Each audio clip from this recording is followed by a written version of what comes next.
ಏನ್ರಿ, ಏನಾದ್ರೂ ಬೇಕಿತ್ತಾ? ಏನು ಬೇಡ ರೀ. ಏನ್ ಹೇಳಿದ್ರು ಏನು ಕೇಳಲೇ ಇಲ್ವೇ? ಯೂಶುವಲಿ ಟೈಮಲ್ಲಿ ಕಾಫಿ ಕೇಳ್ತಾರೆ, ಕಾಫಿ ಕೇಳಿದ್ರು ಏನೋ. ಹಾ ಸರಿ ರೀ, ನಿಮ್ಗೆ ಸ್ಟ್ರಾಂಗ್ ಕಾಫಿ ತಗೊಂಡ್ ಬರ್ತೀನಿ. ಅಯ್ಯೋ, ಏನು ಬೇಡ ಅಂತ ಹೇಳಿದ್ನಲ್ಲ. ಎಲ್ರ ಮುಂದೆ ಆ ರೀತಿ ಹೇಳಿದೆ ಅಂತ ನೀವೇನು ಫೀಲ್ ಮಾಡ್ಕೋಬೇಡಿ. ನಿಜ ಹೇಳಬೇಕು ಅಂದರೆ ನೀವು ಒಳ್ಳೆ ಕೆಲಸನೇ ಮಾಡಿದ್ದೀರಾ. ಮೈದನಗೋಸ್ಕರ ಹೆಂಗ್ಸಾಗಿದ್ರು ರೌಡಿಗಳನ್ನ ಹೊಡೆಯಕ್ಕೆ ಹೋಗಿದ್ರಿ. ಆ ನಿಮ್ಮ ಧೈರ್ಯ ಇಷ್ಟ ಆಯ್ತು ನನಗೆ. ಅಖಿಲ್ ಬಗ್ಗೆ ನಿಮಗಿರೋ ಅಫೆಕ್ಷನ್ ಇಷ್ಟ ಆಯಿತು. ಎಲ್ಲರನ್ನೂ ಒಗ್ಗೂಡಿಸೋ ಗುಣ ಇಷ್ಟ ಆಯಿತು.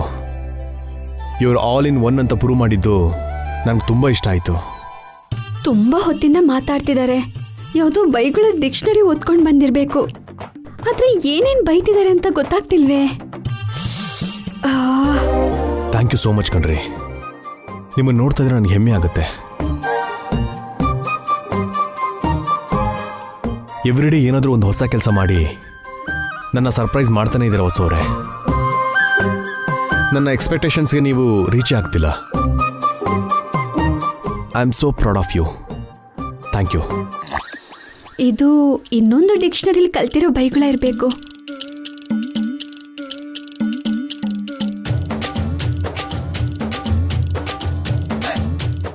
ಏನಾಯ್ತು ರೀ, ಸೈಲೆಂಟ್ ಆಗಿದ್ದೀರಲ್ಲ? ಇವ್ರು ನನ್ನ ಗ್ಯಾರಂಟಿ ಬೈತಿದ್ದಾರೆ.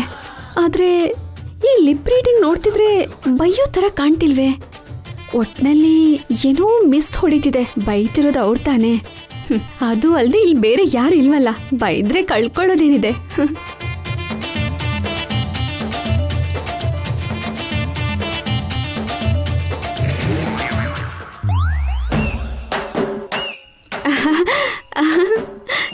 ಏನ್ರಿ, ಏನೋ ಹೇಳ್ತಾ ಇದ್ರಿ?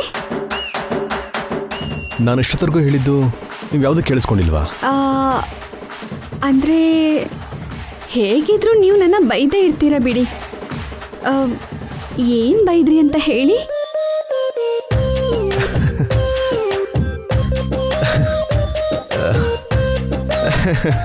ನಾನು ನಿಮ್ಮನ್ನು ಎಲ್ರಿ ಬೈದೆ? ಹೊಗಳ್ದೆ. ಹೊಗಳಿದ್ರಾ? ಅಂದ್ರೆ ನೀವೇನು ಕೇಳಿಸ್ಕೊಳ್ಳಿಲ್ವಾ? ಕೇಳಿಸ್ಕೋಬಾರ್ದು ಅಂತ ಕಿವಿಗೆ ಕಾಟನ್ ಹಿಡ್ಕೊಂಡಿದ್ದೆ ರೀ.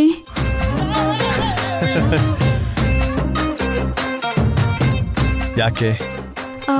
ಇಷ್ಟೊತ್ತು ಹಾಲಲ್ಲಿ ಬೈತಿದ್ರಲ್ಲ, ಮತ್ತೆ ಬೈತೀರೇನೋ ಅಂತ ಭಯ ಆಗಿ ನಿಮ್ಮ ಹತ್ರ ಬೈಸ್ಕೊಳ್ಳೋಕೆ ಇಷ್ಟ ಇಲ್ಲದೆ ಬೈಗಳ ಕೇಳಿಸ್ಬಾರ್ದು ಅಂತ ಕಿವಿಗೆ ಕಾಟನ್ ಹಿಡ್ಕೊಂಡಿದ್ದೆ.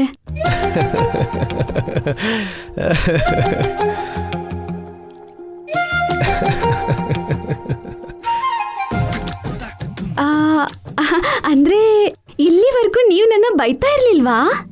ಹೊಗಳ್ತಾ ಇದ್ರಾ? ಎಲ್ಲಿ ಮತ್ತೊಂದ್ಸಲ ಹೊಗಳಿ. ಹೊಗಳಲ್ಲ. ಯಾಕೆ? ಇಷ್ಟು ಹೊತ್ತು ಹೊಗಳಿದ್ರಲ್ವಾ? ಅದಕ್ಕೆ ಮತ್ತೆ ಹೊಗಳಲ್ಲ. ಅವಾಗ ನಾನು ಕೇಳಿಸ್ಕೊಳ್ಳಿಲ್ಲ. ಅದು ನಿಮ್ಮ ಪ್ರಾಬ್ಲಮ್ಮು. ಇವಾಗ ಕೇಳಬೇಕು ಅನ್ನಿಸ್ತಿದೆ. ಪ್ಲೀಸ್ ಹೊಗಳಿ. ನಾನೇನೇ ಆದರೂ ಒಂದೇ ಸಲ ಹೇಳ್ತೀನಿ. ಮತ್ತೊಂದ್ಸಲ ಹೊಗಳಿದ್ರೆ ನಿಮ್ ಗಂಟೇನಾದ್ರೂ ಹೋಗತ್ತಾ? ನನ್ನ ವಾಯ್ಸ್ ಹೋಗುತ್ತೆ. ಪ್ಲೀಸ್ ಎರಡು ಮಾತು ಹೊಗಳ್ಬೇಡಿ. ಹೊಗಳಿಕೆ ಅಂದ್ರೆ ನಿಮ್ಗೆ ಇಷ್ಟ ಇಲ್ಲ ಅನ್ಸುತ್ತೆ.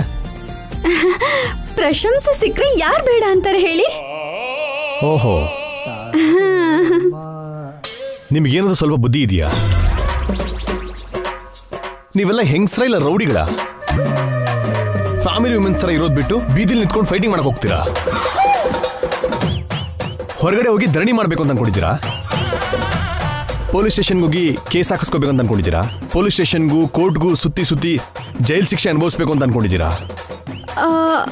ಹೊಗಳ್ತೀರಾ ಅಂದ್ಕೊಂಡ್ರೆ ಈ ತರ ಬೈತಿದ್ದೀರಲ್ರಿ. ಅವಾಗ್ಲೇ ನೀವು ಹೀಗೆ ಮಾತಾಡಿಲ್ವಲ್ಲ? ನಿಜ ಹೇಳಿ, ನನ್ನ ಮೇಲೆ ನಿಮ್ಗಿನ್ನೂ ಕೋಪ ಹೋಗಿಲ್ವಾ?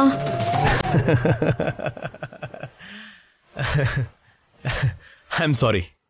ಭಯ ಪಟ್ಬಿಟ್ರಾ? Just like kidding. ನಿಮಗೆ ಬೈಬೇಕು ಅನ್ಸಿದ್ರೆ ಬೈದ್ಬಿಡಿ, ಹೊಗಳ್ಬೇಕು ಅನ್ಸಿದ್ರೆ ಹೊಗಳ್ಬಿಡಿ, ಆದ್ರೆ ಈ ತರ ಟೆನ್ಷನ್ ಕೊಡಬೇಡಿ. ಥ್ಯಾಂಕ್ ಯು ಹೊಸೂರೆ. ನಿಮ್ಮ ಮೈದನ ಮೇಲೆ ಇರೋ ನಿಮಗಿರೋ ಅನುಕಂಪಕ್ಕೆ ನಾನು ಫಿದಾ ಆಗ್ಬಿಟ್ಟಿದ್ದೀನಿ. ಮುಂಚೆ ಪಾವನಿ ಅತ್ತಿಗೆನೂ ನಮ್ಮನ್ನು ಹೀಗೆ ನೋಡ್ಕೊಳ್ತಾ ಇದ್ರು. ನಮಗೆ ಯಾರು ಏನು ಅನ್ನಕ್ಕೆ ಬಿಡ್ತಾನೆ ಇರಲಿಲ್ಲ.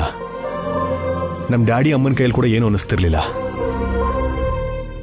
ಅಷ್ಟೊಂದು ಮುದ್ದಾಗಿ ನೋಡ್ಕೊಂಡಿದ್ದಾರೆ ನಮ್ಮನ್ನ. ಇವಾಗ ನೀವು ಅಷ್ಟಕ್ಕೂ ಅಷ್ಟೊಂದು ಧೈರ್ಯ ಹೇಗೆ ಬಂತು ನಿಮಗೆ? ಏನೋ ಗೊತ್ತಿಲ್ಲ, ಮೊದಲು ಕೋಪ ಬಂತು, ಆವೇಶದಲ್ಲಿ ಎಲ್ರನ್ನೂ ಕರ್ಕೊಂಡು ಹೋಗ್ಬಿಟ್ಟೆ. ನೀವು ಬರ್ತೀರಾ ಅಂತ ಅಂದ್ಕೊಂಡಿರ್ಲಿಲ್ಲ, ಆದ್ರೆ ನೀವು ಬಂದಿದ್ದು ಒಳ್ಳೇದೇ ಆಯ್ತು. ನಾವು ಸೇಫ್ ಆದ್ವಿ. Anyway, thank you so much ಹೊಸೋರೆ. ಇವತ್ತು ನೀವು ಮಾಡಿರೋ ಒಂದು ಒಳ್ಳೆ ಕೆಲಸಕ್ಕೆ ಅಮ್ಮ ಡ್ಯಾಡಿ ತುಂಬ ಸಂತೋಷವಾಗಿದ್ದಾರೆ.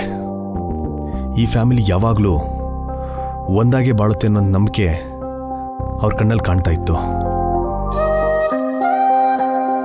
ಐ ಥಿಂಕ್ ಇವತ್ತು ಅವ್ರು ತುಂಬ ಸಂತೋಷ ಪಟ್ಟಿರ್ತಾರೆ.